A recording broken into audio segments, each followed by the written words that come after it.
Good morning to all our radio listeners and to our Facebook Live viewers. We celebrate today the Holy Mass for the fourth day of the Novena in honor of the Virgen de los Remedios for the 66th year anniversary of the Canonical Coronation. We also include in our prayers in this Holy Mass the thanksgiving and the intentions of the radio of our Archdiocese, together with the staff, the listeners, and the benefactors, in preparation for the 7th year anniversary of the radio of our Archdiocese, DWBL 91.9 Bright FM, this coming September 7. Our Eucharistic celebration will be presided by Reverend Father Jerome Javellana Palma, SSP, Local Superior and Master of the Postulants of the Society of St. Paul, Pampanga. Together we sing the entrance hymn.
In the name of the Father, and of the Son, and of the Holy Spirit. Amen. The grace of our Lord Jesus Christ, and the love of God, and the communion of the Holy Spirit be with you all. And with your spirit.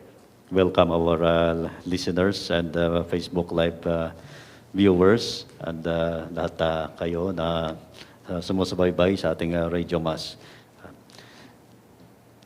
We continue to pray for our country and for your individual and personal intentions. My dear brothers and sisters, to prepare ourselves to celebrate the sacred mysteries, let us call to mind our sins.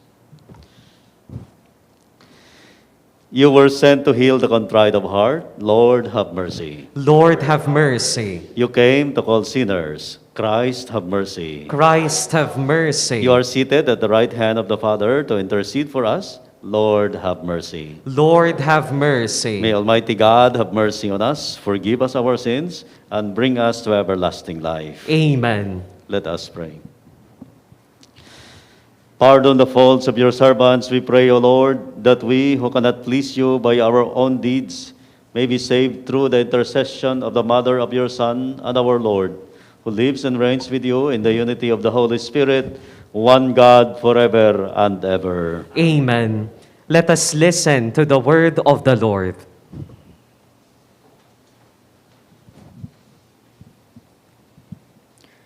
A reading from the first letter of St. Paul to the Corinthians.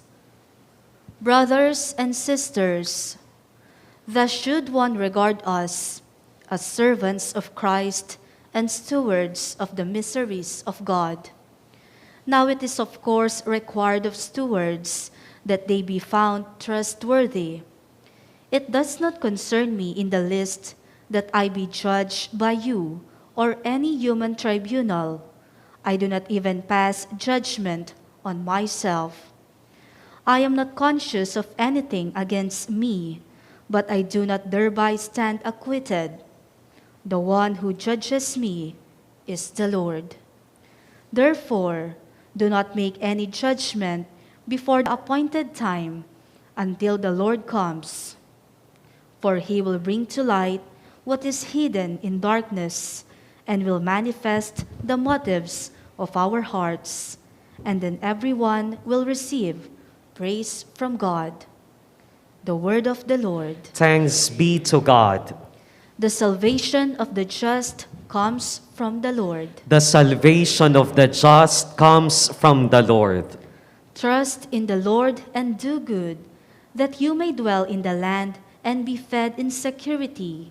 Take delight in the Lord, and he will grant you your heart's requests. The salvation of the just comes from the Lord. Commit to the Lord your way. Trust in him, and he will act. He will make justice dawn for you like the light. Bright as the noonday shall be your vindication. The salvation of the just comes from the Lord. Turn from evil and do good, that you may abide forever. For the Lord loves what is right, and forsakes not his faithful ones. Criminals are destroyed, and the posterity of the wicked is cut off. The salvation of the just comes from the Lord. The salvation of the just is from the Lord. He is their refuge in times of distress, and the Lord helps them and delivers them. He delivers them from the wicked and saves them, because they take refuge in him. The salvation of the just comes from the Lord. Let us honor the Holy Gospel.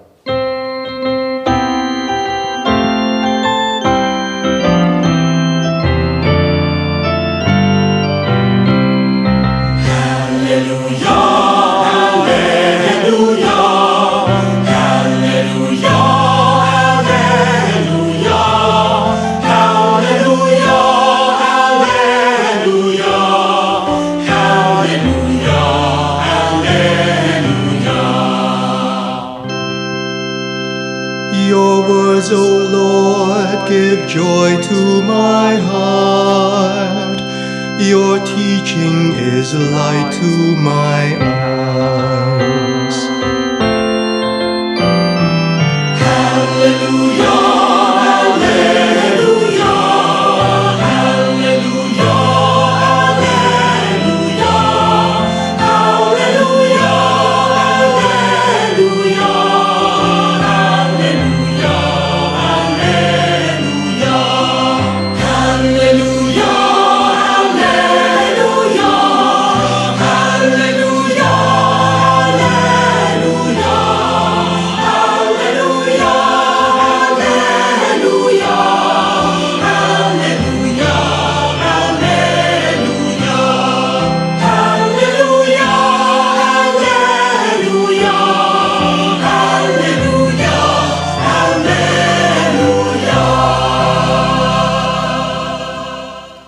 The Lord be with you. And with your spirit. A reading from the Holy Gospel according to St. Luke. Glory to you, O Lord.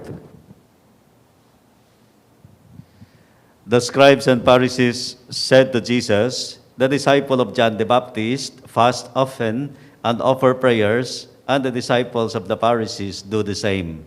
But yours eat and drink." Jesus answered them, "Can you make the wedding guest fast while the bridegroom is with them? But the days will come when the bridegroom is taken away from them, then they will fast in those days." And he also told them a parable. "No one tears a piece from a new cloth to patch an old one. Otherwise, he will tear the new, and a piece from it will not match the old cloth. Likewise, no one pours new wine into old wineskins. Otherwise, the new wine will burst the skins, and it will be spilled, and the skins will be ruined. Rather, new wine must be poured into fresh wineskins. And no one who has been drinking old wine desires new, for he says, the old is good." My dear friends, my dear brothers and sisters, the Gospel of the Lord. Praise to you, Lord Jesus Christ. There is a question about the practice of the disciples of Jesus, no, from the scribes and the Pharisees, no, and also the disciples of John the Baptist, no, about fasting, no. Parang pinag-usapan kung bakit hindi sila nagpa-practice nitong pious Jewish practices, no, sa kanilang time, no, because for Jewish people nung araw, no, ay kung paano maging pious, no, na makita ka na tagasunod ni Yahweh, ay magka-practice ka ng prayer, no, fasting, and almsgiving. Pero itong mga disipulo ni Jesus parang mahilig yata sa piyesta, no? Mahilig yata sa kainan, mahilig sa saya-saya, no? Mahilig sa mga gatherings, no? Because they have reason for celebrating because Jesus is in their midst, no? Sa kanilang piling at nakasama nila si Jesus, no? And for example of a wedding feast, no? Halimbawa na imbita ka, ay siyempre it will be an insult to the guest kung hindi ka kakain o kaya magpa-fasting ka, no? Dahil alam mo na masarap ang mga pagkain doon, no? May litson, no? May kare-kare, may ano pa na pagkain doon na masarap, no? So you're just doing the proper thing to do, the proper practice to do, because first and foremost, nandyan si Jesus sa tabi nila. When you are with God, no, you are not, hindi ka malungkot, no, hindi ka nagluluksa, no, at hindi ka naghahanap ng kung ano pang mga hapis, no, sa iyong buhay. But you are happy, you are alive, you are joyful, jolly, because Jesus is in your midst. And that is what we are, no? When we are with God, no? Kung kasama natin ang Diyos, no, sa ating buhay, no? Lahat ay parang midday, no? Parang punong-puno ng liwanag because we are inspired to do good things, to live our life, no, and most especially offer also our lives and all our actions to God, no. Kung nandyan si Jesus sa iyong tabi, no, malayo ka sa kasalanan because your sins are forgiven at nagsusumikap ka na isabuhay ito, no, to enjoy the moment because you are with God, no, and you want also to follow what Jesus is telling you to do, no? Sundin, no, ang kalooban ng Diyos, no? At sumasaya ka, no? Because hindi ka nalalayo sa Kanya. You are not far from God, no? And siguro ito ang mensahe ng Ebanghelyo para sa atin ngayon, no, na nagdidiriwang ng ating Novena Mass for the Virgen de los Remedios, no, that sa ating buhay, no, kailangan nating ingatan din, no, ang presence ni Jesus, no, at with His presence, no, it will continue to invite other people, no, you spread the aura, you spread the atmosphere, you spread the faith, no, because God is with you and you are not far from salvation, no. Ang kaligtasan ng ating kaluluwa, ang pagiging totoo na Kristiyano ay tunay ngang nakikita, no, sa iyong buhay at sa iyong mukha, no. This does not mean, no, na kung kasama ka ni Jesus ay hindi ka na payos, no. You will not pray, you will not fast, no, o kaya you will not help other people, no. But ito nga actually, no, ang kanilang ang nangyayari sa kanila, no, because sa kanilang pagsasama kay Jesus, no, they are also preaching with Jesus. They were praying with Jesus, and most especially they are helping others now to see and once again enjoy the presence of God in their midst, no.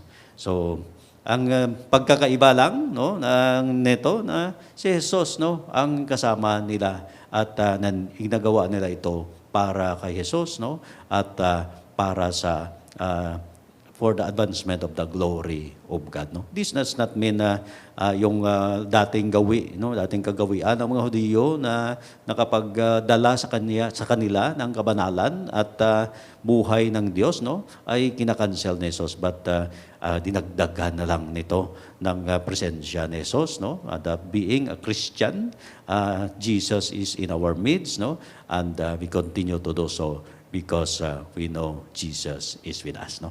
So hindi tayo nalalayo sa Diyos, no? At itong panahon na araw na ito ngayon, no, ay hindi ito para sa fasting o kaya sa kung anumang pagluluksa, but we are happy because we are alive in our faith for God, and we continue to do so in our life. We continue to proclaim God's message of salvation sa ating buhay. At higit sa lahat, we continue to be pious Christians, no? At sa pamamagitan ng ating pakikibahagi, no, sa buhay ng Diyos, other people will also discern the presence of God in our life.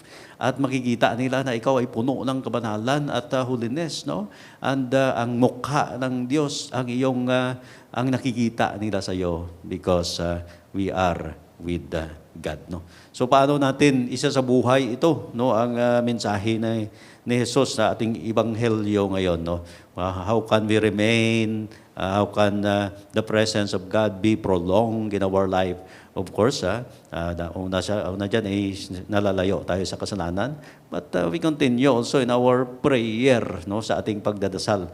Mas lalo ngayon, no, sa pagdiriwang natin ng banal na misa. O kaya pag umaga pa lang, magsisimba ka, papunta ka sa simbahan, at hindi mo isinasaalang-alang na hindi ka pa nakapag-almusal, o kaya ngayong malapit na ang pananghalian, no? Hindi ka muna mananghalian because you're offering your body, yourself to God, para lamang magkaroon ng kabanalan ang iyong sarili, because you are receiving God, no, una sa lahat bago ka kumain, no? So may sakripisyo pa rin yan na nangyayari sa ating buhay. At higit sa lahat, no, we are doing it because we want to welcome God in our life, no, in our prayer, no. Sa ating pagdadasal, we are communing with God, at higit sa lahat, we discern His will, and most especially, ina-affirm natin ang ating pagpagiging mga anak ng Diyos, no? So we can still find time in prayer. That is how, no, to meet Jesus and how to prolong His presence in this life. Sa pagkatapos nating pagdadarasal, we can continue to become good or better Christians, no, in this world, at makikita nila ang kabanalan din ng ating buhay, and we can continue to offer others, no, the holiness of life because of our encounter with God, no. Ang pangalawa siguro na rason how to prolong Jesus' presence in our life, no. Siguro ang mga tao din, no, na makakasalamuha natin, no. It's good to celebrate with people, at mas lalo ngayon, no, na medyo na-lift na yung ating mga restriction. We are at church once again, the people of God who long to see each other face to face, no, at higit sa lahat makapagdiriwang tayo bilang isang sambayanan ng Diyos, no. Hindi ma-substitute pa rin, no, ang ating real presence, no, na makikita natin ang isa't isa. It is good na to be with people because no, yan ay pagmumukha ng Diyos, no, na makikita natin sa isa't isa, and we know that God is working in each one of us, no, that God continues to trust in us, no. May sinusugo pa rin siya, may pinapadala pa rin siya ng mga tao, and He continues, no, to create and to make people like you and me to bring His message of salvation sa ating mundo ngayon, no. So God continues to trust in us, no. Naniniwala pa rin siya sa atin na isisiwalat natin ang kanyang pangalan, at higit sa lahat, no, iayon ang ating buhay para sa kanya, and in so doing, we advance God's glory in our life, no. And that is the realization, no, when you are working with other people, sila rin ay may pagmumukha ng Diyos at may tiwala ang Diyos sa kanila. At higit sa lahat, we as one church, one people of God, continue, no, to make alive, no, the God's message, no, sa ating buhay, and in so doing, we continue to give glory to God as His beloved people, no. So nandiyan pa yung mga poor at mga tao na yan na pwede nating i-extend ang ating buhay, ang ating tulong, ang ating love and charity, who will actually discern also that hindi sila pinapabayaan ng Diyos, no. Yan ang reflection ko na nanggaling kay Monsignor Sok Villegas, no, yung 3 P daw, no. The prayer, the people, and the poor, no, sa kanyang libro na Love Like Jesus. But ito ang siguro ang pinaka-challenge sa ating buhay, no. In as much as ang sagot ni Jesus dito sa mga tao kung paano magkaroon ng how to live a pious life, no. Una, siyempre, pabigyan natin ng paanyaya si Jesus to come into our life, no. He is the difference in our life. And because of this, no, yung old and new wineskin, no, siguro ang ating mga old habits, no, ay kanyang hindi na natin dadalhin yan kung nandyan ang Diyos si Jesus sa ating midst, no. Ang ating dating buhay na mga makasalanan, no, sama na pagsasagawa ng mga kasalanan, no, hindi na ito compatible sa pagiging totoong Kristiyano ngayon, no, that we continue to live the message of Jesus in our life, no. May pagbabago, may transformation na mangyayari sa atin, makapag-repent tayo sa ating mga kasalanan because God is pouring new wine in our life. He's giving us also new cloth to wear, the holiness of God, no, at ang dignity to be called sons and daughters of the Lord, of God, no.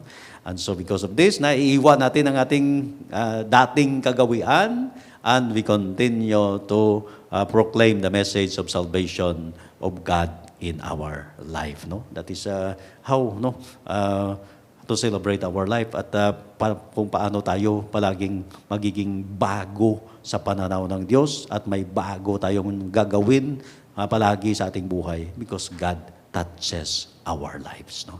So today, the invitation of Jesus para sa ating lahat, magiging paayos pa rin tayo by prolonging the presence of Jesus in our life and most especially magbabago para sa kaharian ng Diyos, isiwalat ang kanyang pagmamahal at higit sa lahat, mahalin ang Diyos sa ating kapwa-tao. May God bless each one of us. Intercession.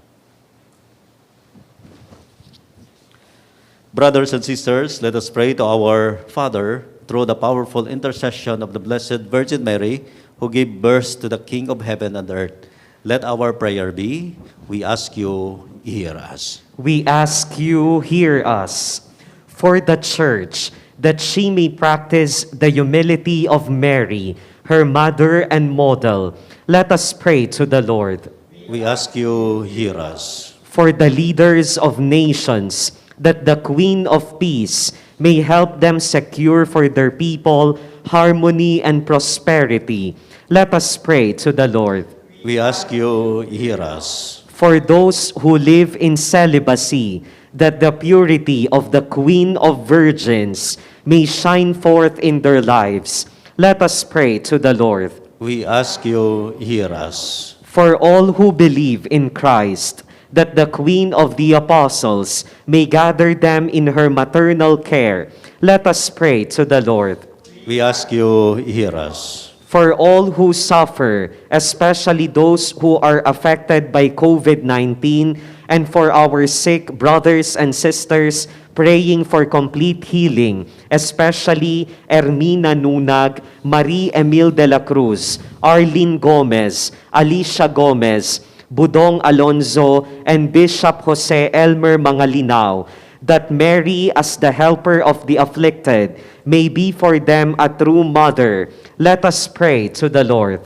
We ask you, hear us. For ourselves, that the Mother of Christ help us to be transformed more and more into her Son, let us pray to the Lord. We ask you, hear us. That all who have died in faith, especially those who passed away because of COVID-19, and for the soul of Marilu Texon, may dwell in Christ's abundant love for eternity. Let us pray to the Lord.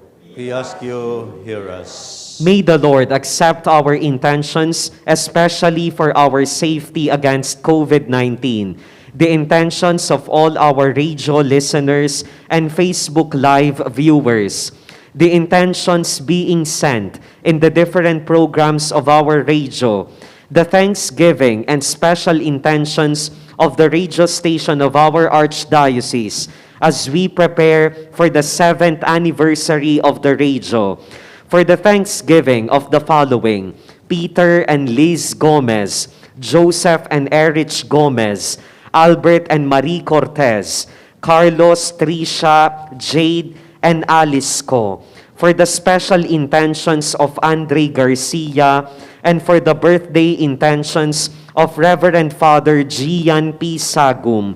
Let us pray to the Lord. We ask you, hear us. O Lord, God, grant that all who confidently call on the Blessed Virgin Mary, Mother of Jesus and our Mother too, may experience her maternal help. We ask this through Christ our Lord. Amen. Together we sing the hymn for the preparation of the gifts.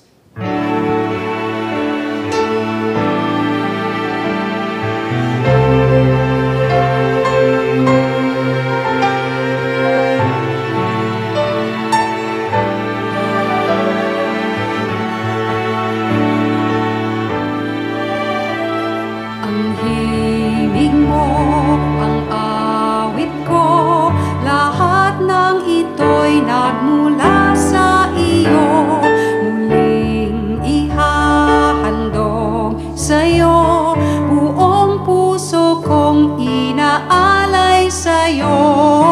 O Diyos, o Panginoon, lahat ay biyayang aming inampon, aming buhay at kakayahan, ito'y para lamang sa iyong kalwalhatian.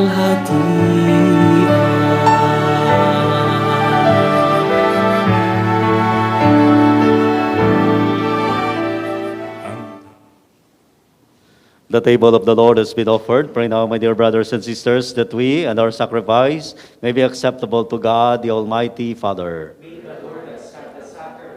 Our hands for the praise and glory of His name, for our good and the good of all His holy church. Accept, O Lord, offerings we bring you, and grant that, enlightened by the Holy Spirit and encouraged by the example of the Blessed Virgin Mary, our hearts may always seek out and treasure the things that are yours, through Christ our Lord. Amen. The Lord be with you. And with your spirit, Lift up your hearts. we lift them up to the Lord. Let us give thanks to the Lord our God. It is right and just, It is truly right and just, our duty and our salvation, to praise your mighty deeds in the exaltation of all the saints, and especially as we celebrate the memory of the Blessed Virgin Mary, to proclaim your kindness as we echo her thankful hymn of praise. For truly, even to the earth's ends, you have done great things, and extended your abundant mercy from age to age. When you look on the lowliness of your handmaid, you gave us through her, the author of our salvation, your Son, Jesus Christ our Lord. Through him, the host of angels adores your majesty and rejoices in your presence forever. May our voices, we pray, join with theirs in one chorus of exultant praise as we acclaim.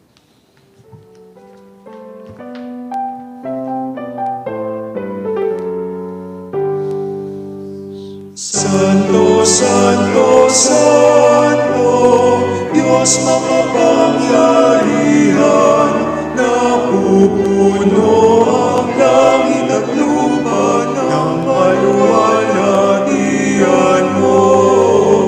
Hosana, Hosana, Hosana,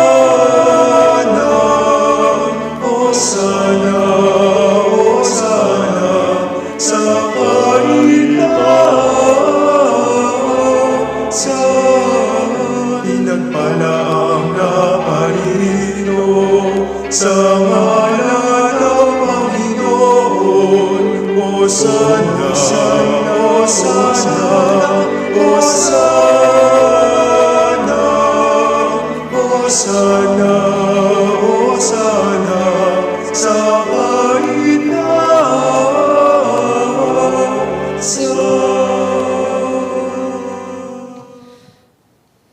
You are indeed holy, Lord, the fount of all holiness. Make holy, therefore, these gifts, we pray, by sending down your Spirit upon them like the dewfall, so that they may become for us the body and blood of our Lord Jesus Christ.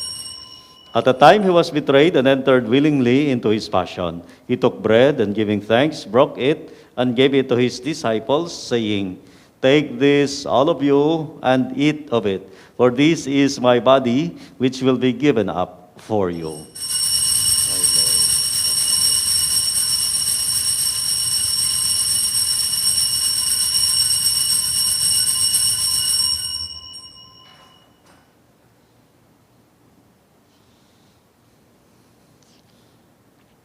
In a similar way, when supper was ended, he took the chalice, and once more giving thanks, he gave it to his disciples, saying, "Take this, all of you, and drink from it. For this is the chalice of my blood, the blood of the new and eternal covenant, which will be poured out for you and for many, for the forgiveness of sins. Do this in memory of me."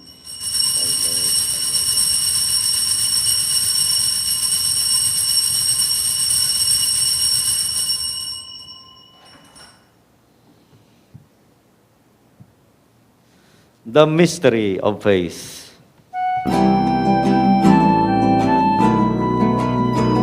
Sa krus mo at pagkabuhay, kami nagubos mong tunay.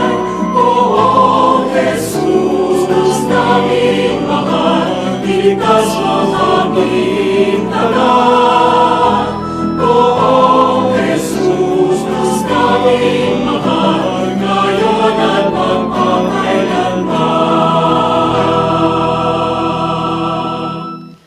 Therefore, as we celebrate the memorial of his death and resurrection, we offer you, Lord, the bread of life and the chalice of salvation, giving thanks that you have held us worthy to be in your presence and minister to you.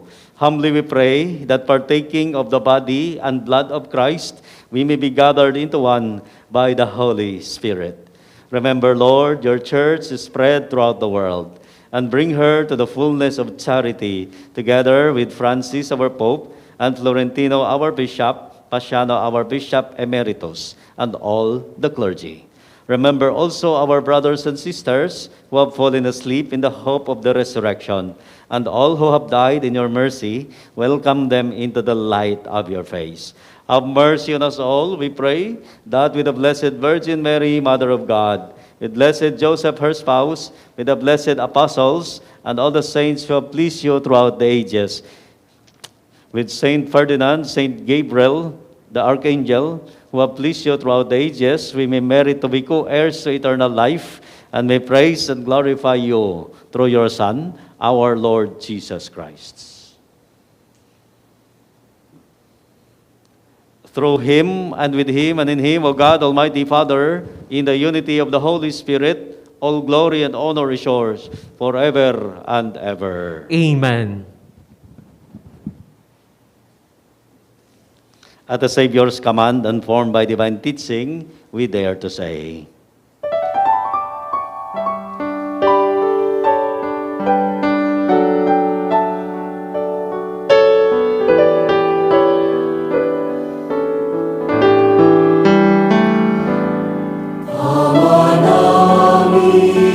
sumasalangit ka sa mahinang ngalan mo, mapasaan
Deliver us, Lord, we pray, from every evil. Graciously grant peace in our days, that by the help of your mercy we may be always free from sin and safe from all distress, as we await the blessed hope, the coming of our Savior, Jesus Christ. For the kingdom, the power, and the glory are yours, now and forever. Lord Jesus Christ, who said to your apostles, "Peace I leave you, my peace I give you," look not on our sins, but on the faith of your church, and graciously grant her peace and unity in accordance with your will, who live and reign forever and ever. Amen. The peace of the Lord be with you always. And with your spirit. Let us offer each other the sign of peace.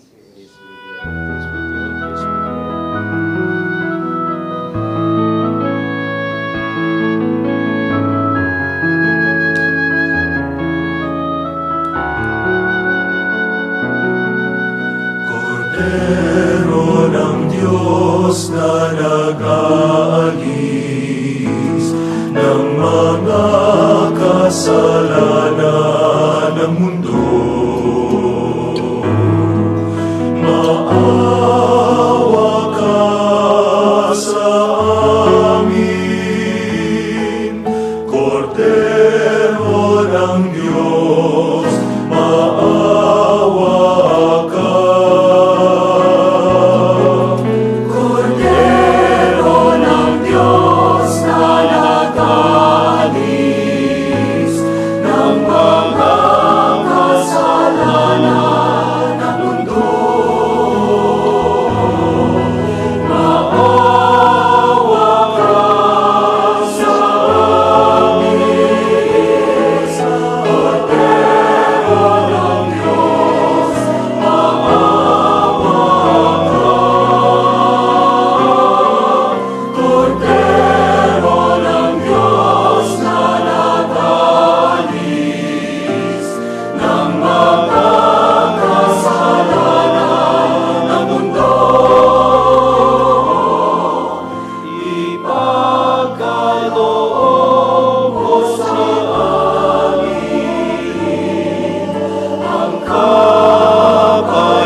My dear brothers and sisters, behold Jesus, the Lamb of God who takes away the sins of the world.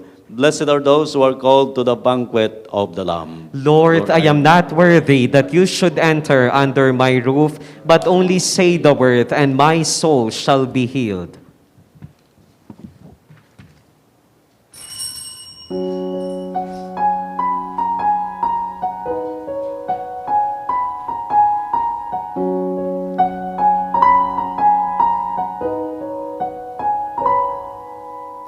All that I am sings of the God who brings new life to birth in me. My spirit soars on the wings of my Lord. That I am sings of the God who brings new life to birth in me.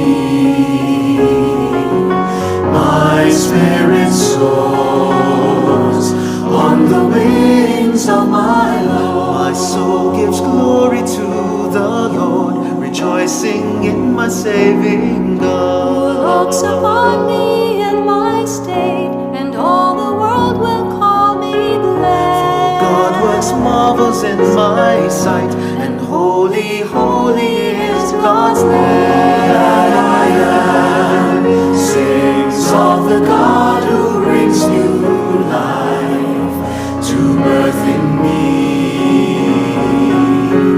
My spirit soars on the wings of my Lord. God's mercy is from age to age on those who follow Him. Whose arm is power and strength, and scatters all the proud of heart. Casts the mighty from their thrones and Raises up the lowly one. That I am sings of the God who brings new life to birth in me. My spirit soars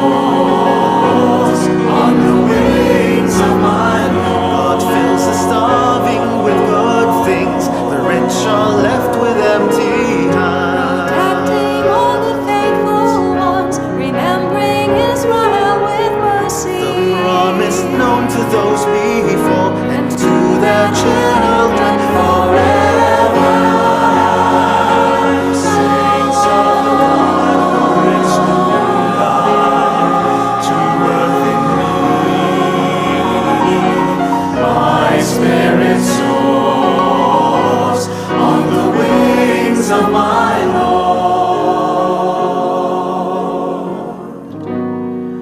On the wings of my Lord.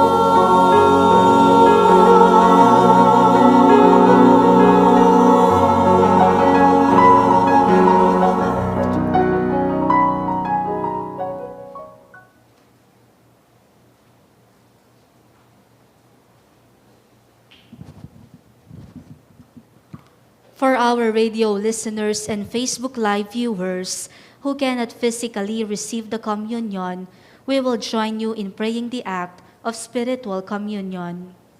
My Jesus, I believe that you are present in the most holy sacrament. I love you above all things, and I desire to receive you into my soul. Since I cannot at this moment receive you sacramentally, come at least spiritually into my heart.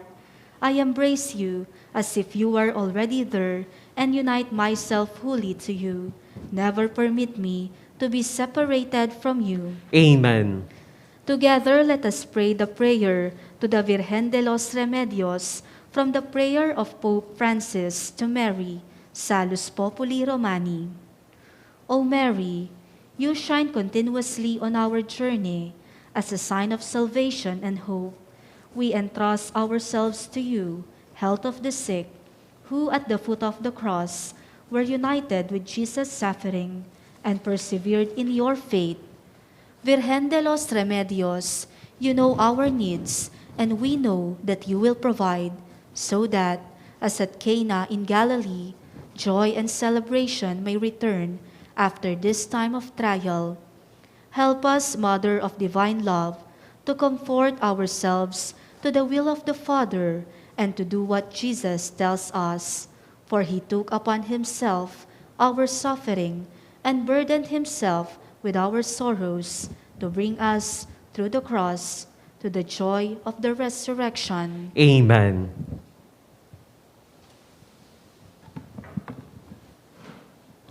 Let us pray. Having received the sacrament of salvation and of faith, we humbly beseech you, O Lord, that we who devoutly honor the Blessed Virgin Mary may be worthy to share with her in the charity of heaven. Through Christ our Lord. Amen. The Lord be with you. And with your spirit. Bow down for the blessing. May God, who through the childbearing of the Blessed Virgin Mary, willed in his great kindness to redeem the human race, be pleased to enrich you with his blessing. Amen. May you know always and everywhere the protection of her, through whom you have been found worthy to receive the author of life. Amen. May you, who have devoutly gathered on this day, carry away with you the gifts of spiritual joys and heavenly rewards. Amen. And may the blessing of Almighty God, the Father, the Son, and the Holy Spirit come down and remain with you forever. Amen. Go in peace, glorifying the Lord by your life. Thanks be to God.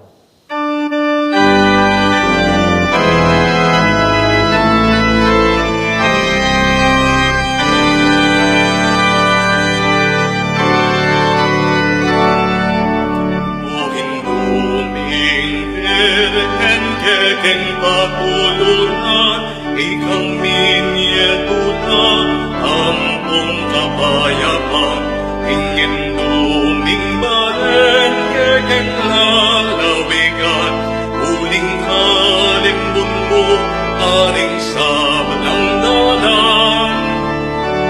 Ning baryo sa puro, karing kamalengan, kagadmen ang tinig, katahimikan. Ding sablang bisam manampong bimbisitas, akit kang delawan, o Virgen kamaslan, tinganggang emalen, bigdalamong lamak, metulalang dakal ke kapasalamat. Kasalpantayanan niunlad milabnagin pami kalukot agad linanganak. O Virgen de los Remedios, damdam aking kekenya abus. Iligtas mo ken ikabus, ing sablang